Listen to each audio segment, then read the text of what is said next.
Hello everyone, and thank you for coming to listen to me today. I'm here to share my story in hopes of empowering and reassuring others like me.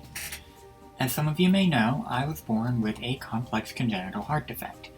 I had to have 2 open heart surgeries in the first year of my life, but thankfully I was able to live fairly normally after that.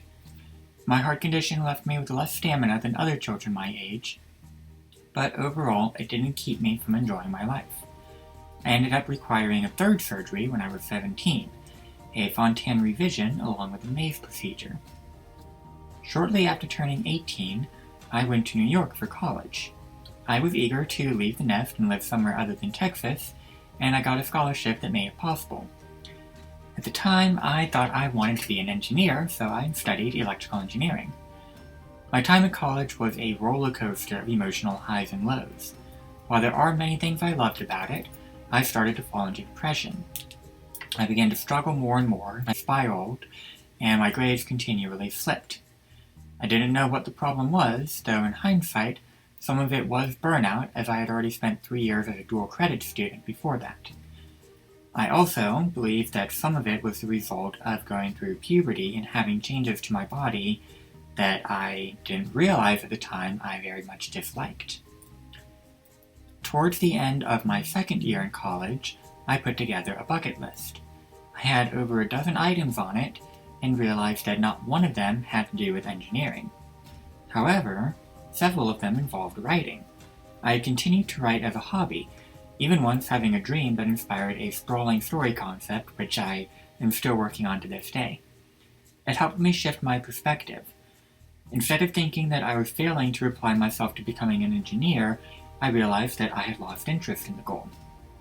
I had a very emotional talk with my parents around that same time, after which they spoke to some family friends who lived in Germany. Friend's father was an engineer and suggested that I go spend some time with them and work with him to figure out if it was what I wanted. While I did become much closer to them all, I ultimately found that engineering no longer appealed to me. They were supportive of the decision, mentioning a few times that I only seemed excited and engaged when I was discussing my writing with them. During my time in Germany, I wrote several small pieces.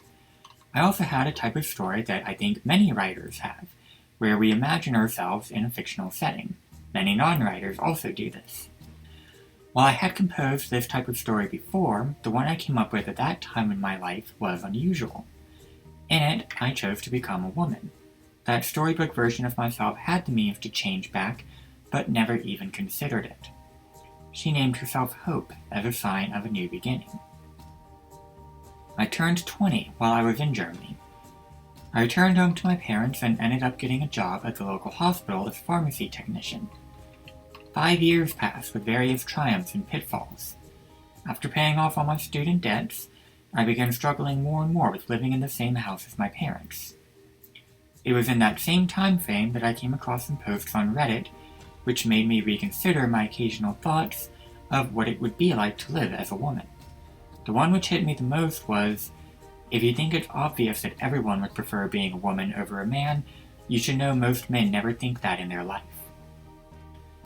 By the time I moved out at the end of 2019, I was regularly commenting on such posts, trying to spread affirmation to others, while figuring out if I really was one of them. Living in my own apartment, I was able to buy clothes online and try them out. I began growing my hair out again after having cut it extremely short. I took to wearing jewelry more often, mostly some necklaces.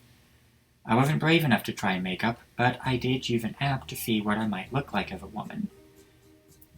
It was a very impactful moment for me to see that and to think that that could be me.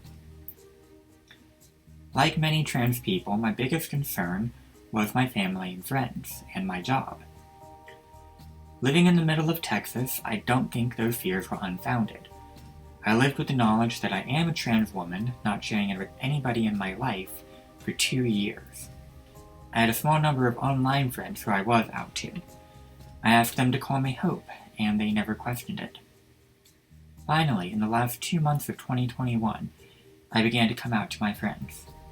My New Year's resolution, which I followed through with, was to also come out to my family. My immediate family was supportive, as were almost all of my friends. During 2022, I saw my cardiologist and spoke to him about my desire to begin hormone replacement therapy. He discussed it with me and decided to put me on a stronger anticoagulant to stay ahead of potential negative side effects of the medication. During that summer, I also began laser hair removal, and then in October, I was able to begin the hormone medications. I came out at work shortly before that as well. And again, I was supported by people who I had known for years at that time. Altogether, it took me 3 years from when I first realized who I wanted to be before I finally made some of the biggest strides towards becoming her.